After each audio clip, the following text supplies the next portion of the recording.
ஆத்திச்சூடி என்பது 12ஆம் நூற்றாண்டில் வாழ்ந்த ஔவையார் இயற்றிய நீதி நூல் ஆகும். சிறுவர்கள் இளம் பருவத்திலேயே மனதில் நிறுத்தி கொள்ளுமாறு சிறு சிறு சொற்றொடர்களால் எளிமையாக அமைந்தது ஆத்திச்சூடி.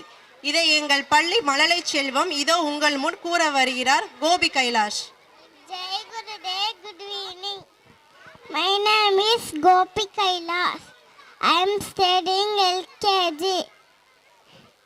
ஆத்திச்சூடி அறம் செய்ய விரும்பு ஆறுவாடு சினம் இயல்பாடு கரவல் ஈவாடு விளக்கல் உடையது விளம்பல் ஊக்கமாடு கைவிடு என்னழுத்து இகழில் ஏற்பாடு இகழ்ச்சி ஐயமிட்டுவன் புறவு ஒழுகு ஓதுவாடு ஒளிய அவ்வியம் பேச அக்கம் சுரு